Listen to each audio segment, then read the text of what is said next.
Hi, I'm Sai, and welcome to my video called Nugget of Wisdom. I'm really keen to find out what you think of this analysis. So, I've been posting stuff on the internet, mostly Facebook, where I've decided that Facebook can be a great tool for just sharing knowledge and wisdom on things. And of course, the biggest issues in the world at the moment are all relating to wars and the killing of people and children and all sorts of stuff. So I'm very focused on that. I'm not as interested in what's happening with technology or electric cars or, other debates about, gender rights or,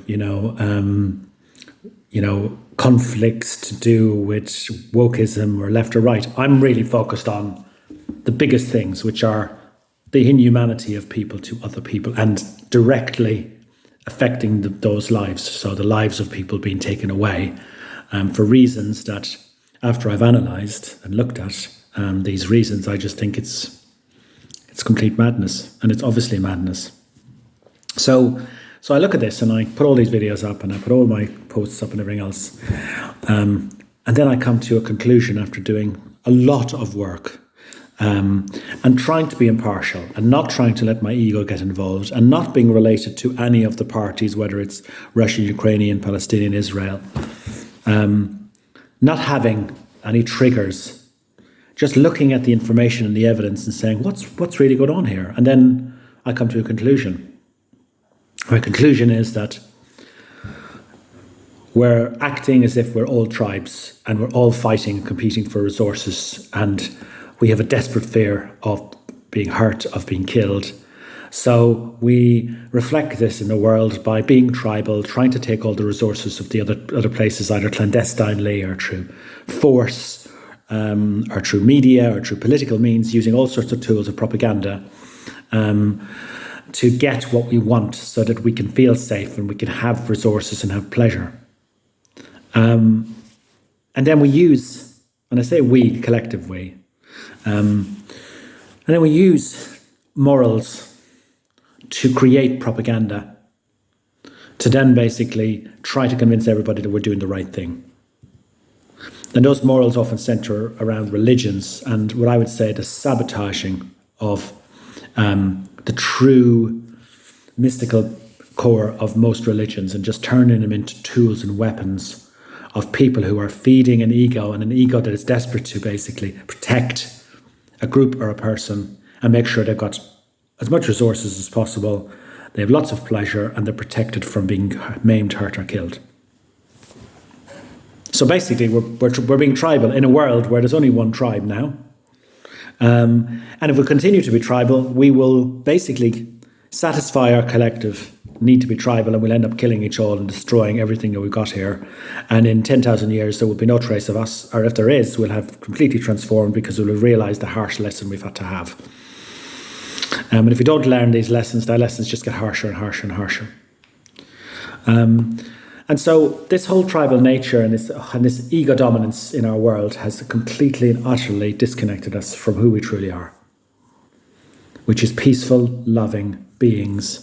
They're all connected, that are, so connected to the earth and the environment and everything else in a highly intelligent, unknowable intelligence that's creating this incredible experience called life and living. That's the truth of what we are.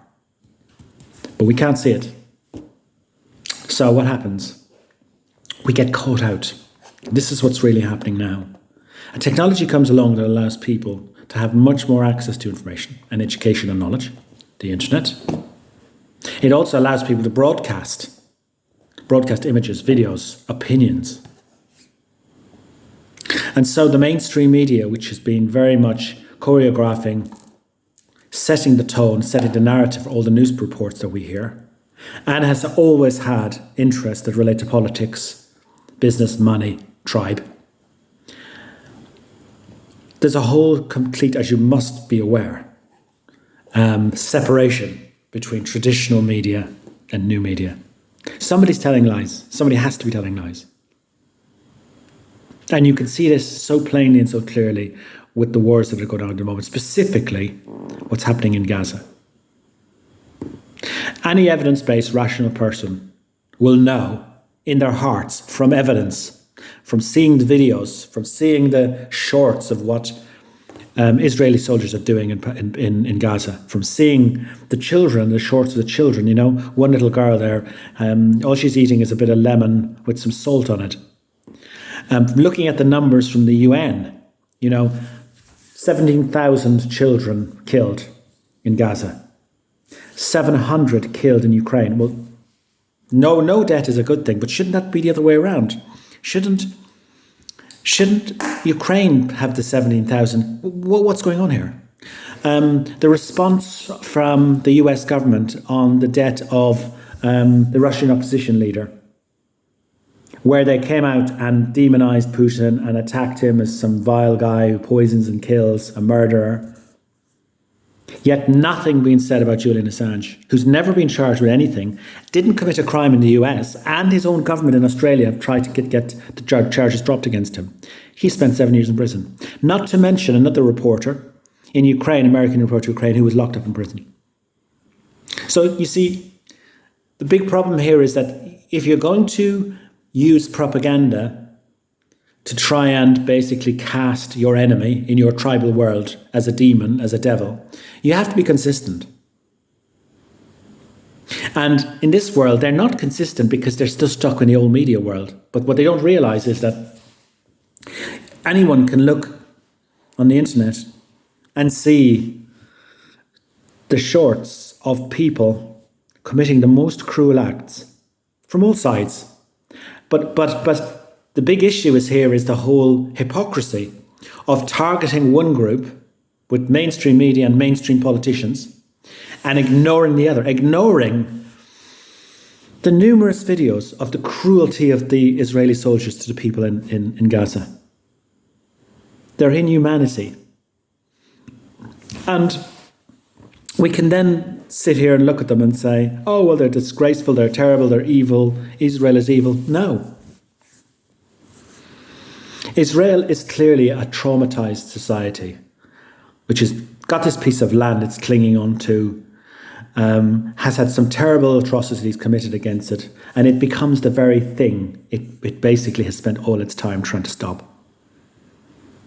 It becomes the red mist, anger-filled, hatred-filled, tribal group of people who lash out and indiscriminately kill others and then try to justify it.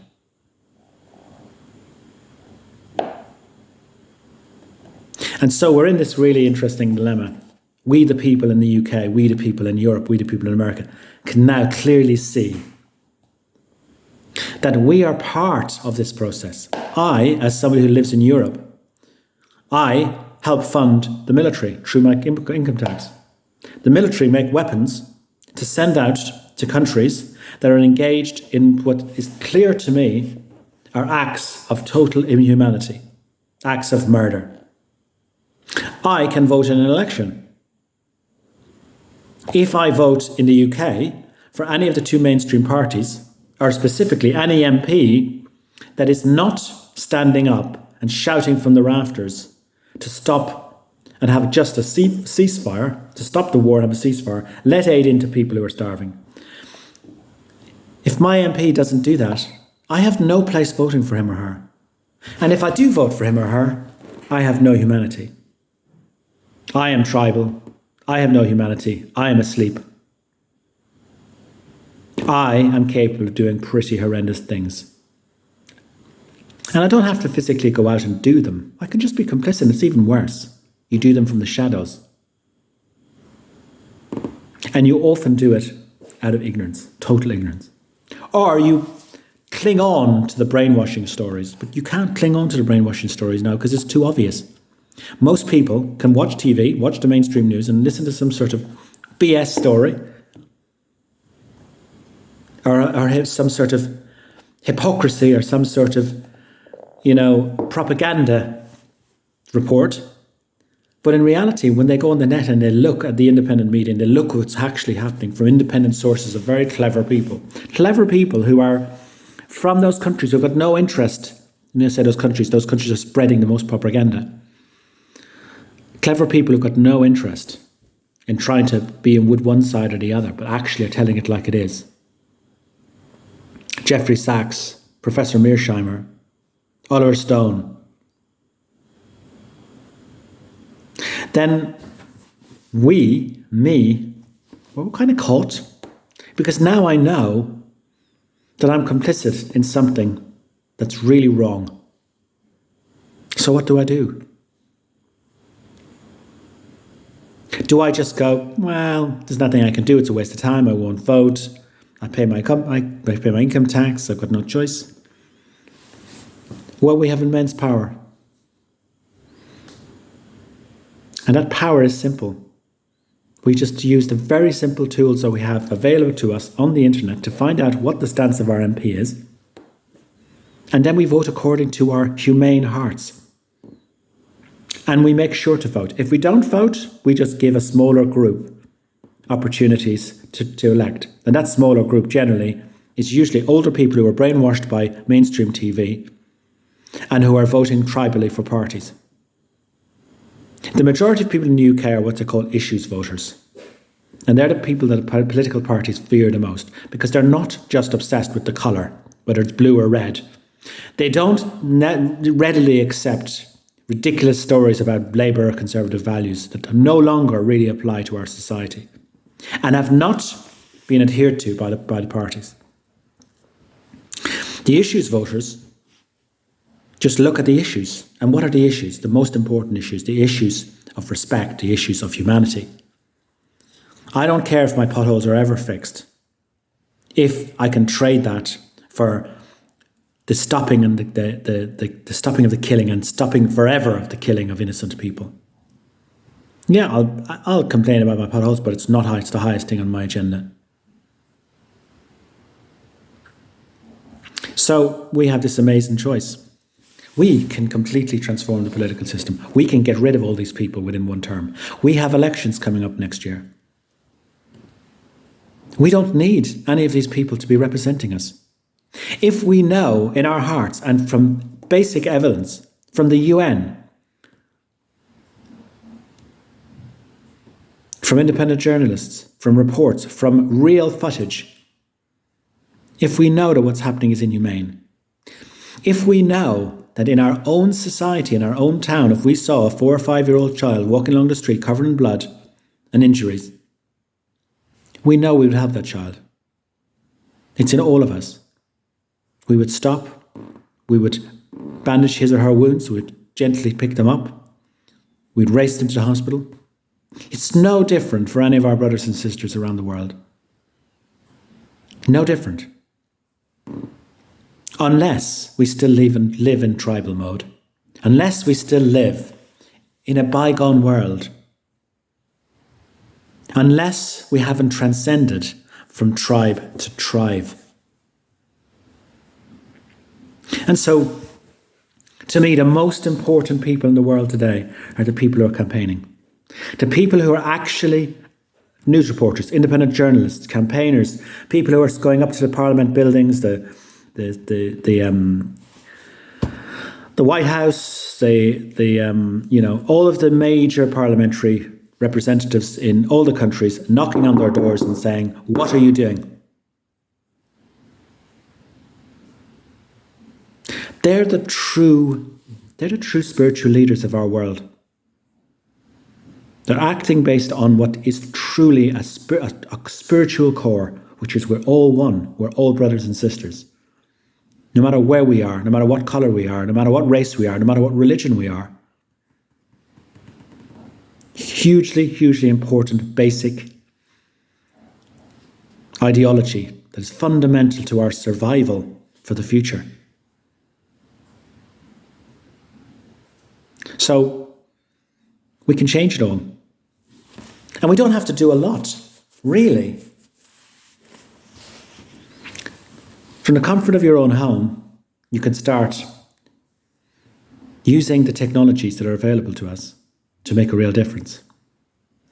Post something on Facebook. Do your own little update on a video and what your own feelings are on YouTube. Share stories, share blogs. Stop watching mainstream TV. Find out what your MP is actually doing and the things that are most important to us and the survival of this beautiful human race. And then vote accordingly. Make sure to vote. There'll always be somebody, an independent or a small party candidate, who actually will support your moral stance, your basic moral stance. If you don't do this, then you're no better than any of the rest of these people.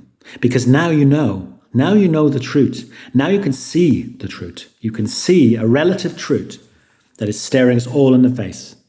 That our political system is dysfunctional, what I call a shamocracy. It's heavily, heavily rigged towards tribe. It's religious. It's heavily funded by the religious doctrine of the corporate system and money. It's heavily linked to the military of defence. It's elitist, it's classist, it's discriminatory. It's not for the people, of the people, by the people, anywhere. And it's easy to change because they gave you a vote. They gave you a vote and they hoped that, just one person, they'd all have to band together to do this. Look what happened in our parliament in the UK last week. The mainstream media purported that the Speaker of the House stopped an amendment to a bill on a ceasefire in Gaza from the SNP, the Scottish Parliamentary Group. In the end, the mainstream media reported this as a kind of debacle, a shambles, MPs not knowing what they were doing, should the Speaker resign or not. Don't be fooled by that. It was none of that. What was really happening was the force of the people who are campaigning out on the streets, on social media, knocking on doors, campaigning all over the country with placards and everything else to say, stop this killing. And basically the Parliament, they started getting really hot in there. They started to worry. They turned it into, we're worried for our safety because of these people who might do dangerous things to us. Yeah, there are dangerous people who get involved in campaigns, but just look around the country. Most people who are out there campaigning are decent, good, honourable people from all different backgrounds who in their hearts know what's going on is wrong. That's why they're campaigning. But the Parliament and the mainstream media try to turn it into, extremists causing riots in the streets, attack our MPs. We can't have a vote. Let's change all the protocols. Let's blame it on the Speaker. But, between us, it means that we don't have to stand up to the public and say, I support what's going on in Israel. I'm against what's going on in Israel. Their own MPs chicken out. Didn't want to face the public. But it's easy for you to find out what your MP's stance is. I've done it. I've had no reply. I've just done a very respectful email to my MP, sent links to the submission of the information from South Africa to the UN court, where they were arguing about starting the whole process of a case for genocide to be started. And you had Israel's defence and you had South Africa's defence. I sent that to my MP. I asked her what her position was, what she would do. I got no response. Well, no response for me is no vote. And no response, or a response that does not meet with your basic human decency and values, means no vote. Which potentially means no more Labour, no more Conservative, no more tribal parties.